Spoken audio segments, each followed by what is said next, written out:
बढ़िया। तो देखो, आज के इस वीडियो लेक्चर में हम एक नए पॉइंट की एक्सरसाइज के बारे में डिस्कस करेंगे। आज का जो हमारा ये पॉइंट है बहुत ही इम्पोर्टेंट, जिसको हम ऑर्गेनिक का मेन पॉइंट बोलते हैं, अर्थात ऑर्गेनिक की मेन मतलब एक प्रकार से ऐसे कह सकता हूँ कि ये ऑर्गेनिक की जान है, GOC, जनरल ऑर्गेनिक केमिस्ट्री। तो आज हम इस वीडियो लेक्चर में GOC के अंदर इलेक्ट्रॉनिक डिस्प्लेसमेंट से मतलब है inductive effect, resonance, hyper conjugation और उनके एप्लीकेशन से रिलेटेड एग्जांपल्स के बारे में आज डिस्कस करेंगे। तो देखिएगा, आज का हमारा जो पहला क्वेश्चन है वो क्या है कि the order of -i effect orbital इन, आपको इनमें से -i इफेक्ट का ऑर्डर बताना है। तो सिंपल सी बात है कि -i का मतलब होता है इलेक्ट्रॉन को अट्रैक्ट करना, इलेक्ट्रॉन अट्रैक्ट करने की नेचर। जैसे मैं एक्सप्लेन करूं, C और X, ये पेरेंट चेन है कार्बन की, उसके साथ में कोई ग्रुप X है। यहाँ पर जो इलेक्ट्रोनेगेटिविटी X की है वो इलेक्ट्रोनेगेटिविटी कार्बन से ज्यादा है। अब बताओ, अगर इसकी इलेक्ट्रोनेगेटिविटी ज्यादा होगी तो इलेक्ट्रॉन इधर कितने भी रहेंगे, तो इस पर पार्शियली नेगेटिव रहेगा, इस पर पार्शियली पॉजिटिव हो जाएगा। अब आप देखो, इसने इलेक्ट्रॉन को अपनी ओर अट्रैक्ट कर लिया है और इसने अपनी ओर इलेक्ट्रॉन को अट्रैक्ट करने की वजह से इसका कौन सा इफेक्ट ऑब्जर्व होगा, -i इफेक्ट ऑब्जर्व होगा। तो यहाँ पर इसका -i इफेक्ट ऑब्जर्व हो रहा है। अब बताओ -i किसका ज्यादा होगा।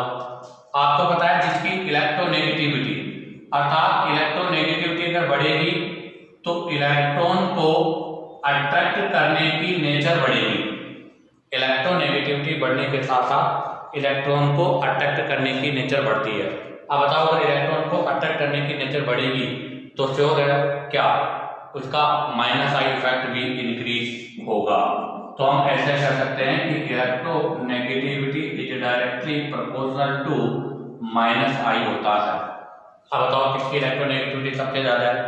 अब देखो, हाइब्रिडाइजेशन का कॉन्सेप्ट क्या है, तो हम हाइब्रिडाइजेशन के कॉन्सेप्ट के बारे में डिस्कस कर रहे हैं। तो हाइब्रिडाइजेशन के कॉन्सेप्ट में अगर मैं बात करूं तो बेटा sp हाइब्रिडाइजेशन में ट्रिपल बॉन्ड होता है और उसकी En होती है 3.25। sp2 का मतलब होता है डबल बॉन्ड और उसकी En होती है 2.75 और sp3 का मतलब होता है सिंगल बॉन्ड और उसकी En होती है 2.50। तो बताओ, ट्रिपल बॉन्ड वाले की En ज्यादा है तो उसका -i इफेक्ट भी ज्यादा होगा, sp2 वाले का कम है तो और भी कम होगा। तो इसका मतलब सबसे ज्यादा -i इफेक्ट ट्रिपल बॉन्ड अर्थात sp हाइब्रिडाइजेशन का होगा। तो देखो, फर्स्ट रॉन्ग हो गया, सेकंड रॉन्ग हो गया, थर्ड आपका राइट है, जिसमें पहले sp फिर sp2 फिर sp3, अर्थात इसमें सबसे ज्यादा होगा, इसमें सबसे कम होगा। अब हम डिस्कस करते हैं क्वेश्चन नंबर 2 क्या कह रहा है। क्वेश्चन नंबर 2 वो देखिएगा आप लोग। क्वेश्चन नंबर 2 कह रहा है कि the number of electron present in the valency shell of carbon, carbon के वैलेंसी सेल में कितने इलेक्ट्रॉन होते हैं, जो किस फॉर्म में बेटा, कार्ब एनायन की फॉर्म में, ध्यान रखना कार्ब एनायन की फॉर्म में, जिसके ऊपर नेगेटिव चार्ज लगा हुआ है। तो देखो बोर्ड पे C और Z। आप देखो, इस कार्बन के आउटर मोस्ट शेल में 2 2 2 2 और 2 टोटल 8 इलेक्ट्रॉन है। अब यहां से मैं दो कंडीशन कर रहा हूं। एक कंडीशन तो यह है कि इलेक्ट्रोनेगेटिविटी Z की कार्बन से ज्यादा है, और एक कंडीशन ये कर रहा हूं कि इलेक्ट्रोनेगेटिविटी कार्बन की Z से ज्यादा है। अब बताओ, अगर Z की इलेक्ट्रोनेगेटिविटी ज्यादा होगी तो ये इलेक्ट्रॉन किधर शिफ्ट होगा, इधर शिफ्ट होगा। तो ऐसी कंडीशन पे C और Z पे तो लग जाएगा माइनस और कार्बन पे लग जाएगा प्लस। इसको बोला जाता है हिटेरोलाइसिस प्रोसेस है। अर्थात यहाँ पर इलेक्ट्रॉन का सेम डिकम्पोजिशन नहीं हुआ, अर्थात इलेक्ट्रॉन का सेम डिस्ट्रीब्यूशन नहीं हो रहा, इसलिए इसको हिटेरोलाइसिस बोलेंगे। और हिटेरोलाइसिस से केटाइन और एनायन का फॉर्मेशन होता है, तो इस वाले को हम बोलते हैं क्या, कार्बोकैटायन। अब आप देखो, इसके पास कितने इलेक्ट्रॉन आउटर मोस्ट शेल में, 2 2 2, तो 2 2 2 कितने हो गए टोटल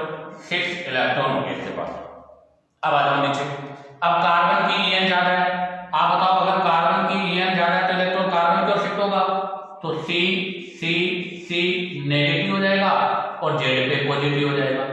अब आप देखो इसके क्या बन गया, ये बन गया आपके पास कार्बन है।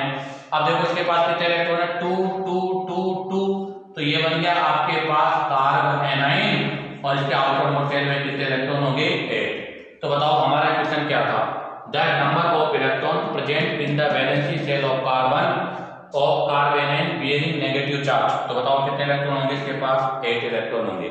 और इसमें एक चीज और ध्यान रखना, अगर यहां से इसका होमोलाइसिस हो गया, क्या हो गया बेटा, इसका होमोलाइसिस अगर हो गया, क्या हो गया बेटा, इसका होमोलाइसिस हो गया, तो एक इसके पास आ जाएगा, एक इसके पास आ जाएगा, यहाँ से फ्री रेडिकल स्पीशीज बनेगी और फ्री रेडिकल स्पीशीज में इलेक्ट्रॉन कितने होंगे, 7, जिसमें नंबर ऑफ इलेक्ट्रॉन क्या होते हैं, ओड। तो आपके जो फ्री रेडिकल होते हैं उसमें इलेक्ट्रॉन होते हैं ओड, जबकि कैटाइन और एनायन में इलेक्ट्रॉन आपके क्या होते हैं, इवन। तो इन दोनों में नंबर ऑफ इलेक्ट्रॉन इवन है, उसमें ओड है। कैटाइन में 6 होते हैं, एनायन में 8 होते हैं और फ्री रेडिकल में 7 होते हैं। अब आप यहां से इसका स्क्रीनशॉट लीजिएगा। अब हम नेक्स्ट क्वेश्चन नंबर 3 के बारे में डिस्कस करेंगे। तो देखिएगा question number 3, arrange the following in the stability order. इनको स्टेबिलिटी के ऑर्डर में अरेंज करना है। तो सब क्या है, कार्बेनाइन। तो ध्यान रखना, stability of carbanion is directly proportional to minus I. Minus I के डायरेक्टली प्रोपोर्शनल होता है। और हमें पता है कि minus I is directly proportional to electronegativity होता है। और हमें पता है कि इलेक्ट्रोनेगेटिविटी sp की, उसके बाद sp2 की और सबसे कम sp3 की होती है। और अगर हम कार्बेनाइन में स्टेबिलिटी के ऑर्डर की बात करें तो कार्बेनाइन में स्टेबिलिटी का ऑर्डर 1 2 3 डिग्री होता है। ऐसा क्यों, तो उसके लिए देखो हम एक्सप्लेन करते हैं। अब आप देखिएगा डी और सी ऑप्शन में आपका सी ऑप्शन जो है वो है 2 डिग्री कार्बेनाइन। यहाँ भी मिथाइल है, यहाँ भी मिथाइल है, और मिथाइल की टेंडेंसी होती है इलेक्ट्रॉन डोनेट करने की। अब बताओ, अगर मिथाइल की टेंडेंसी इलेक्ट्रॉन डोनेट करने की, तो ये भी इसको इलेक्ट्रॉन डोनेट करेगा, ये भी इसको इलेक्ट्रॉन डोनेट करेगा, तो इससे नेगेटिव चार्ज बढ़ जाएगा। और हमें पता है क्या कि स्टेबिलिटी जो होती है वो हमेशा चार्ज के इनडायरेक्टली प्रोपोर्शनल होती है, इसलिए यहाँ पर स्टेबिलिटी बढ़ने की बजाय कम हो गई। अब आप देखो डी वाले में, डी वाले में CH3 CH2 CH2 माइनस, ये 1 डिग्री कार्बेनाइन है। अब केवल यहाँ पर डोनर करने वाला एक ही ग्रुप है, वन साइड, तो नेगेटिव चार्ज तो बढ़ेगा लेकिन इसके रिस्पेक्ट में कम बढ़ेगा, इसलिए इसकी स्टेबिलिटी ज्यादा होगी, इसकी स्टेबिलिटी कम होगी। अब आप देखो इस सब में अगर हम कॉन्सेप्ट लगाएंगे तो पहले कॉन्सेप्ट En आएगा और उसके बाद में यहाँ पर हम डिग्री वाला कॉन्सेप्ट लगाएंगे। तो इलेक्ट्रोनेगेटिविटी में देखो आप, यहाँ पर नेगेटिव चार्ज ट्रिपल बॉन्ड पर है जो sp का पार्ट है, और आप देखो यहाँ पर नेगेटिव चार्ज डबल बॉन्ड वाले पर है जो sp2 का पार्ट है। तो बताओ इसकी En ज्यादा है तो इसका माइनस आई ज्यादा होगा, इसकी En कम है तो इसका माइनस आई कम होगा। और हम कहते हैं, क्या कहते हैं कि negative on more En more stable. अगर नेगेटिव चार्ज मोर En पर होता है तो बेटा उसकी स्टेबिलिटी भी ज्यादा होती है। तो सबसे ज्यादा स्टेबल होगा A, उसके बाद होगा B। अब देखो C और D में से D पहले आएगा, 1 डिग्री है, ये 2 डिग्री है, तो फिर आएगा D, और सबके लास्ट में कौन आएगा बेटा, C। ये इनकी स्टेबिलिटी का ऑर्डर हो गया। नेक्स्ट क्वेश्चन नंबर 4, और 4 के अंदर भी हम फर्स्ट के बारे में डिस्कस कर रहे हैं। Arrange give carbocation in decreasing order of their stability. आप इनको इनके स्टेबिलिटी के डिक्रीजिंग ऑर्डर में जमाओ। तो आपको पता है यहाँ पर कार्बोकैटायन है, और stability of carbocation is directly proportional to plus I होता है बेटा। जिसका प्लस आई ज्यादा होगा वहां पर कार्बोकैटायन की स्टेबिलिटी ज्यादा होगी। दूसरी अगर हम बात करें तो स्टेबिलिटी के ऑर्डर की अगर मैं बात करूं तो यहाँ पर स्टेबिलिटी का जो ऑर्डर है वो जस्ट अपोजिट होगा, 3 to 1 होगा, जबकि यहाँ पर 1 to 3 होता है, तो यहाँ पर 3 to 1 होगा। आप चेक करो, ये भी 1 डिग्री कैटायन है, आपका ये भी 1 डिग्री कैटायन है, ये भी 1 डिग्री कैटाइन है, तो यहाँ पर डिग्री का तो कोई रोल नहीं है। बट आप जरा देखो, यहाँ पर फ्लोरीन लग रहा है और फ्लोरीन का माइनस आई इफेक्ट होता है, यहाँ भी फ्लोरीन है, इसका भी माइनस आई है, बट यहाँ कोई फ्लोरीन नहीं है, ओनली कार्बन ही कार्बन चेन है जिनका प्लस आई मिल रहा है। तो बताओ इन दोनों में तो क्या आ रही है, एडवांटेज या डिसएडवांटेज? इन दोनों के अंदर तो डिसएडवांटेज है, इसलिए इन दोनों की स्टेबिलिटी कम होगी और थर्ड वाले की स्टेबिलिटी सबसे ज्यादा होगी।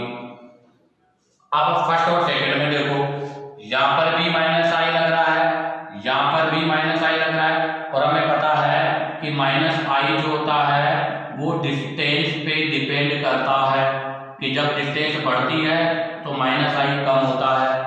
तो आप देखो यहाँ पर पॉजिटिव चार्ज के बीच में 1 2 3 कार्बन है, जबकि यहाँ पर डायरेक्ट 1 2 कार्बन के बाद में है। यहाँ डिस्टेंस ज्यादा है, अगर डिस्टेंस ज्यादा है तो इसका माइनस आई कम होगा, यहाँ पर पास में है तो इसका माइनस आई क्या होगा, ज्यादा होगा, तो इसकी स्टेबिलिटी ज्यादा होगी, इसकी स्टेबिलिटी कम होगी। तो थर्ड के बाद होगा सेकंड और सेकंड के बाद में होगा फर्स्ट। इसी के साथ आप इसका स्क्रीनशॉट लीजिएगा। अब हम फोर्थ का क्वेश्चन नंबर 2 के बारे में डिस्कस करेंगे। तो देखिएगा, अब हम फोर्थ के क्वेश्चन नंबर 2 के बारे में डिस्कस करेंगे। यहाँ पर कैटाइन था, यहाँ भी कैटाइन है, यहाँ कैटाइन के साथ माइनस आई लग रहा था। अब देखो इस कैटाइन के साथ मिथाइल लग रहा है, मिथाइल का प्लस आई है, यहाँ भी मिथाइल लग रहा है, इसका भी प्लस आई है, यहाँ भी मिथाइल लग रहा है, इसका भी प्लस आई है, अर्थात सभी के अंदर फेवरेबल कंडीशन है, अर्थात सभी के अंदर एडवांटेज है, स्टेबिलिटी बढ़ रही है। और हमें पता है कि कार्बेटाइन की स्टेबिलिटी प्लस आई पे डिपेंड करेगी, प्लस आई ज्यादा होगा तो आपको पता है स्टेबिलिटी भी क्या होगी, ज्यादा होगी। अब आप देखो यहाँ पर डिस्टेंस कम है, यहाँ पर डिस्टेंस इतनी है और यहाँ पर डिस्टेंस ज्यादा है, और हमें पता है कि प्लस आई इफेक्ट डिस्टेंस के बढ़ने के साथ साथ कम हो जाएगा। तो इसका मतलब यहाँ पर प्लस आई मैक्सिमम है और यहाँ पर प्लस आई मिनिमम है। अब बताओ, अगर यहाँ प्लस आई मैक्सिमम है तो इसकी स्टेबिलिटी मोर होगी, इसकी स्टेबिलिटी क्या होगी, लेस होगी। तो बताओ स्टेबिलिटी सबसे ज्यादा फर्स्ट की, फिर सेकंड की, और सबसे कम किसकी होगी बेटा, थर्ड की। इसी के साथ आपका ये फोर्थ नंबर का क्वेश्चन भी कंप्लीट होता है। आप इसका स्क्रीनशॉट लीजिएगा। अब हम यहाँ से क्वेश्चन नंबर 5 के बारे में डिस्कस करेंगे। तो देखिएगा question number 5, arrange given A9 in decreasing order of their stability. In A9 को इनके स्टेबिलिटी के डिक्रीजिंग ऑर्डर में जमाना है। एनाइन हमें पता है कि stability of carbanion is directly proportional to minus I. आप जरा देखो, फर्स्ट के अंदर NO2 ग्रुप लग रहा है, उसका माइनस आई है, फ्लोरीन लग रहा है, उसका माइनस आई है, यहाँ पर आपके मिथाइल है, इसका माइनस आई नहीं प्लस आई है, और यहाँ कुछ भी नहीं है। तो हमें पता है कि स्टेबिलिटी ऑफ कार्बेनाइन माइनस आई के तो डायरेक्टली प्रोपोर्शनल है और प्लस आई के इनडायरेक्टली प्रोपोर्शनल है। तो अब आप देखो, यहाँ भी माइनस आई है, यहाँ भी माइनस आई है, तो इन दो में तो फेवर है, उन दो में फेवर नहीं है। तो अब हम यहाँ माइनस आई के ऑर्डर की बात करेंगे तो बेटा NO2 का माइनस आई सबसे ज्यादा होता है, फिर साइनाइड का, उसके बाद में आएगा फ्लोरीन। तो इसका मतलब माइनस आई जो है NO2 का मैक्सिमम है और Fi का इसके रेस्पेक्ट में कम है। अब बताओ, अगर इसका माइनस आई ज्यादा है तो ये ज्यादा इलेक्ट्रॉन को अपनी ओर अट्रैक्ट करेगा, इसलिए नेगेटिव चार्ज ज्यादा डिक्रीज होगा। यहाँ पर इस पे अट्रैक्ट तो करेगा बट कम अट्रैक्ट करेगा, इसलिए नेगेटिव चार्ज कम घटेगा। यहाँ पर तो इसका प्लस आई है, डोनर टेंडेंसी है, ये देगा तो इस पे नेगेटिव चार्ज बढ़ेगा, जबकि यहाँ पर कुछ भी नहीं होगा। तो इसका मतलब क्या होगा कि स्टेबिलिटी क्या है, चार्ज के डायरेक्टली प्रोपोर्शनल है। तो जिस पे चार्ज कम होगा उसकी स्टेबिलिटी ज्यादा होगी। तो बताओ सबसे कम चार्ज किस पर होगा, फर्स्ट पर, तो सबसे ज्यादा स्टेबल फर्स्ट होगा, फिर सेकंड होगा।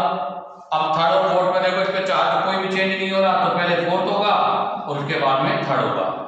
इसी के साथ आपका क्वेश्चन नंबर 5 कंप्लीट होता है। आप यहाँ से इसका स्क्रीनशॉट लीजिएगा। अब हम क्वेश्चन नंबर 6 के बारे में डिस्कस करेंगे। हाँ, तो देखिएगा question number 6, arrange give compounds in decreasing order of their Ka value. Ka का मतलब क्या है, Ka का मतलब है एसिड डिसोसिएशन कांस्टेंट। तो ध्यान दे, सपोज दैट ये कोई एसिड है HA, जब हम इसका डिसोसिएशन करेंगे तो H प्लस और A माइनस बनेगा।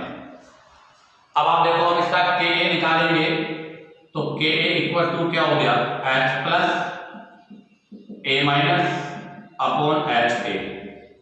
तो इसका मतलब ये हो गया कि जब H प्लस आयन की कंसंट्रेशन बढ़ेगी तो Ka की वैल्यू बढ़ेगी।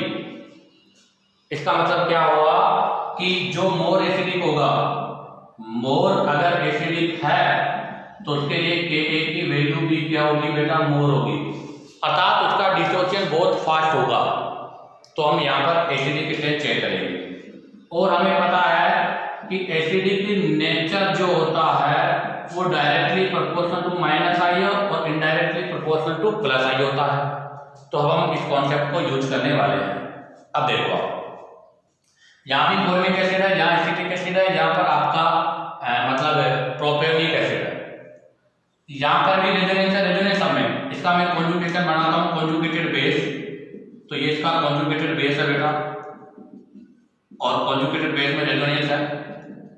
यहाँ भी मैं इसका कॉन्जुगेटेड बेस बना देता हूँ और यहाँ भी मैं इसका कॉन्जुगेटेड बेस बना देता हूँ। अब आप देखो यहाँ पर कोई भी इफेक्ट नहीं है तो इसका न तो प्लस आई होगा और न ही माइनस आई होगा।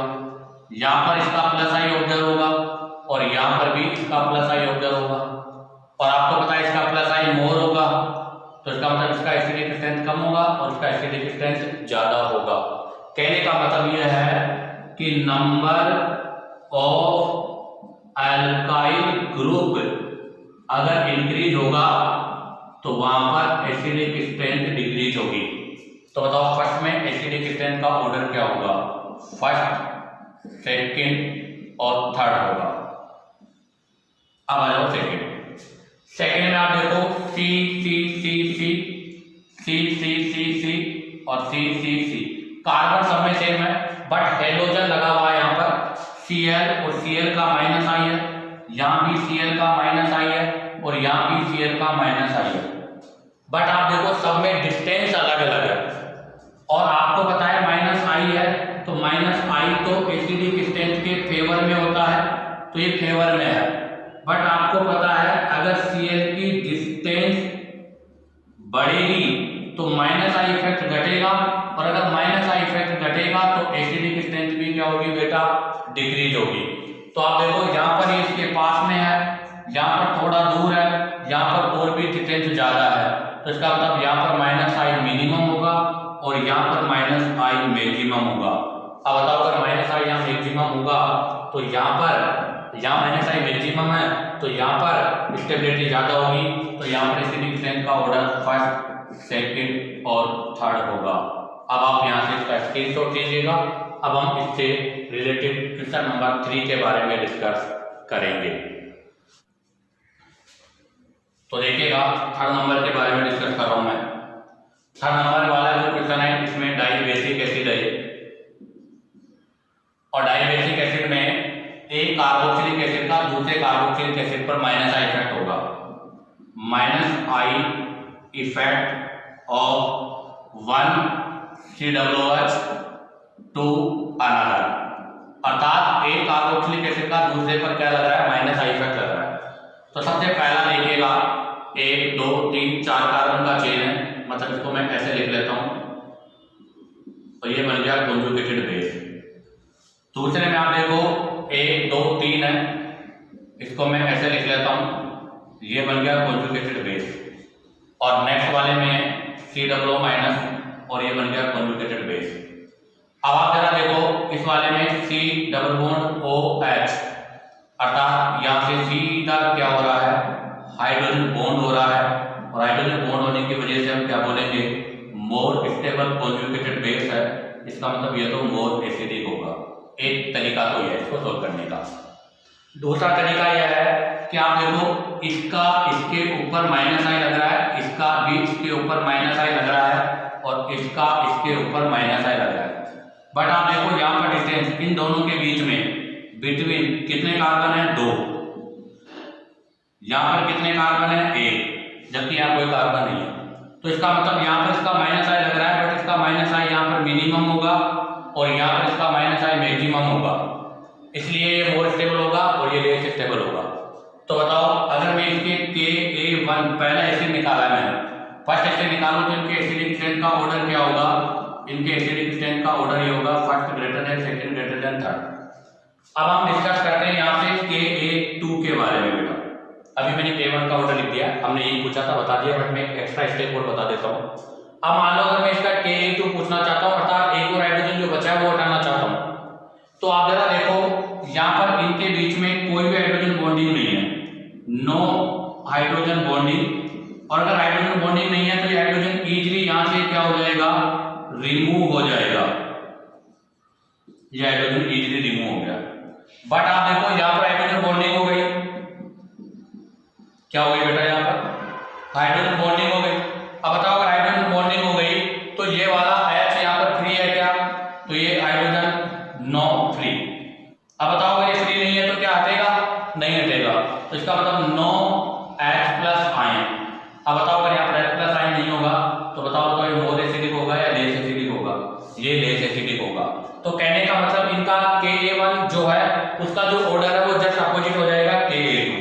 तो अगर मैं इनके Ka2 का ऑर्डर पूछूंगा तो first is greater than third हो जाएगा। कहने का मतलब फर्स्ट का Ka2 ज्यादा होगा जबकि थर्ड का Ka1 ज्यादा होगा। ऐसा क्यों होगा उसको दोबारा समझ लो, क्योंकि सर देखो आप जब एक H हटा रहे हो तो एक COH का इस पर माइनस आई लग रहा है, यहाँ पर भी इसका माइनस आई लग रहा है, यहाँ पर भी इसका माइनस आई लग रहा है। ये दूर है इसलिए कम लगेगा, ये पास है इसलिए ज्यादा लगेगा, और हाइड्रोजन बॉन्डिंग भी हो रही है। इसका मतलब ये कॉन्जुगेटेड बेस बहुत ज्यादा स्टेबल है, इसलिए इसका Ka1 ज्यादा होगा। बट जैसे ही इनका कॉन्जुगेटेड बेस बना, ये कॉन्जुगेटेड बेस बन गए, अब इस कॉन्जुगेटेड बेस से एक और हाइड्रोजन मुझे हटाना है, तो आपको पता है ये हाइड्रोजन बॉन्ड में नहीं है, अगर बॉन्ड में नहीं है तो फ्री है तो जल्दी रिमूव होगा, जबकि ये हाइड्रोजन बॉन्ड में आ गया, बॉन्ड में है तो जल्दी नहीं हटेगा, तो इसका एसिडिक स्ट्रेंथ भी क्या होगा, कम होगा। इसलिए आंसर Ka1 और Ka2 का ऑर्डर अपोजिट होगा। अब आप यहाँ से इसका स्क्रीनशॉट कीजिएगा। अब हम इसका क्वेश्चन नंबर 4 के बारे में डिस्कस करेंगे।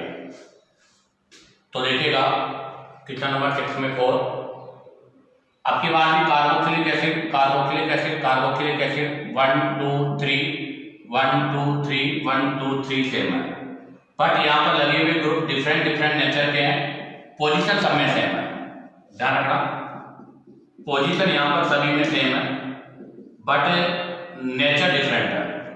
आप देखो NO2 का भी माइनस आई लगेगा, F का भी माइनस आई लगेगा और COH का भी माइनस आई लगेगा, बट इनके माइनस आई का ऑर्डर क्या होगा, तो इनके माइनस आई का जो ऑर्डर होगा सबसे ज्यादा NO2 फिर CN, उसके बाद COH और उसके बाद फ्लोरीन। इसका मतलब इस पर माइनस आई सबसे ज्यादा होगा और इस पर माइनस आई सबसे कम होगा। और हमें पता है कि एसिडिक स्ट्रेंथ माइनस आई के डायरेक्टली प्रोपोर्शनल होती है, तो इसका मतलब सबसे ज्यादा एसिडिक होगा फर्स्ट, उसके बाद होगा थर्ड और उसके बाद होगा सेकेंड। ये माइनस आई के अकॉर्डिंग हुआ है। अब आता है question number 7, which among that given acid has lowest pK। आपको बताना है इनमें से किसका pK सबसे कम है।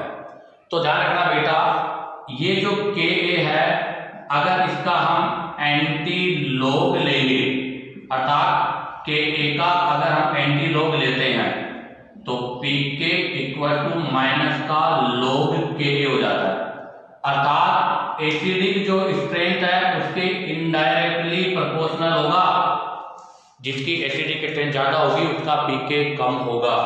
कहने का मतलब यह है, मैं ऐसे कह सकता हूं कि अगर एसिडिक ज्यादा होगा तो pK कम होगा। अब उसने पूछा है लोएस्ट pK, अगर लोएस्ट pK की बात की है तो इसका मतलब हमें क्या बताना है, मोर एसिडिक बताना है कि इनमें से मोर एसिडिक कौन सा है। तो पहला है क्लोरोएसिटिक एसिड, तो बेटा एसिटिक एसिड ये होता है और इस पर क्लोरो लगा दो, ये तो बन गया A। B ब्रोमो, इस पर Br लगा दो, ये ब्रोमो एसिटिक एसिड हो गया। C में NO2 लगा दो, नाइट्रो, और D में साइनाइड लगा दो, यालो, ये हो गए सारे। अब देखो इनमें चारों का ही माइनस आई है, बट इनके माइनस आई के ऑर्डर की मैं बात करूं तो NO2 का माइनस आई सबसे ज्यादा होगा,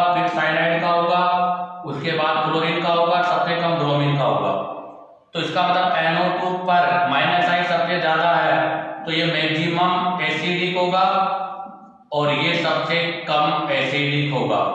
अगर ये सबसे ज्यादा एसिडिक होगा तो इसका pK भी सबसे कम होगा। तो आंसर कौन सा होगा? सी। अब आप यहाँ से इसका स्क्रीनशॉट दीजिएगा। अब हम क्वेश्चन नंबर 8 के बारे में डिस्कस करेंगे। तो देखिएगा question number 8, arrange the compound in order of decreasing acidity. आपको इनको एसिडिटी के डिक्रीजिंग ऑर्डर में लिखना है और यहाँ पर जो भी हमारे पास कंपाउंड है वो सब अल्कोहल है।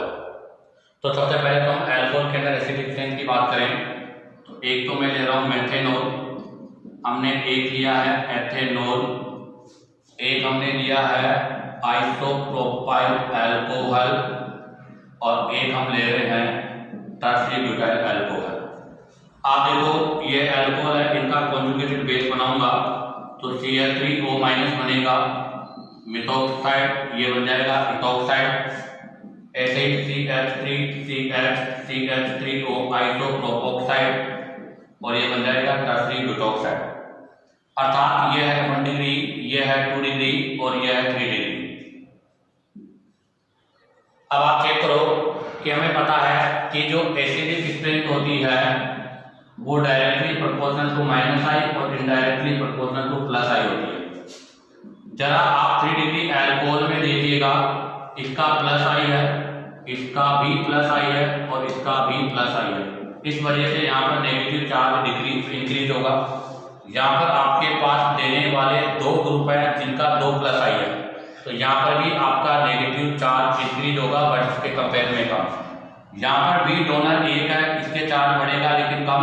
यहाँ पर कोई भी देने वाला ग्रुप नहीं है इसलिए यहाँ पर चार्ज नहीं बढ़ेगा। तो इसका मतलब सबसे ज्यादा स्टेबल कौन सा होगा? आपका ये वाला। तो बताओ यहाँ पर अगर एसिडिक ऑर्डर की मैं बात करूं तो सबसे ज्यादा एसिडिक होगा मेथेनॉल, उसके बाद में होगा एथेनॉल, एथेनॉल के बाद में होगा आइसोप्रोपाइल अल्कोहल और सबके लास्ट में होगा टर्सरी ब्यूटाइल अल्कोहल। तो ध्यान रखना अल्कोहल के अंदर मतलब एसिडिक स्ट्रेंथ का ऑर्डर जो होता है 1 डिग्री, 2 डिग्री और 3 डिग्री वाला बेस होता है। अब आ जाइएगा इस क्वेश्चन पर। इस क्वेश्चन में देखो यहाँ पर क्लोरीन लग रहा है, उसका -I है। यहाँ पर 2 क्लोरीन है, उनका भी -I है। यहाँ पर क्लोरीन है, इसका भी -I है और यहाँ कुछ भी ग्रुप नहीं है। तो हम यहाँ पर देखते हैं कि इस वाले में कोई भी -I ग्रुप नहीं होने की वजह से इसके अंदर कोई भी फेवरेबल कंडीशन नहीं है। फर्स्ट में, सेकंड में, थर्ड में फेवरेबल कंडीशन है और आप देखो सेकंड में 2 -I है तो इसमें सबसे ज्यादा फेवरेबल है, इसलिए सबसे पहले सेकंड आएगा। तो फर्स्ट रॉन्ग हो गया, ये भी रॉन्ग हो गया, ये सेकंड है, ये सेकंड है, तो COD में से होगा। और आपका जो फोर्थ है इसमें कोई फेवरेबल कंडीशन नहीं है इसलिए ये सबके बाद में आएगा। अर्थात ये सबसे ज्यादा एसिडिक होगा तो ये सबसे कम एसिडिक होगा। तो आप देखो इसमें थर्ड है, इसमें फोर्थ है तो आंसर तो D हो गया, थर्ड आपका रॉन्ग हो गया।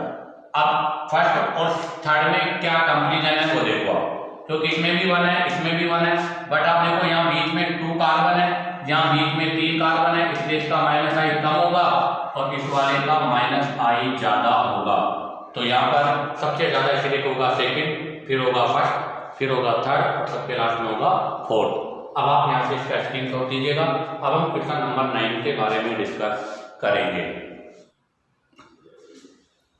तो देखिएगा question number 9, consider the given compound.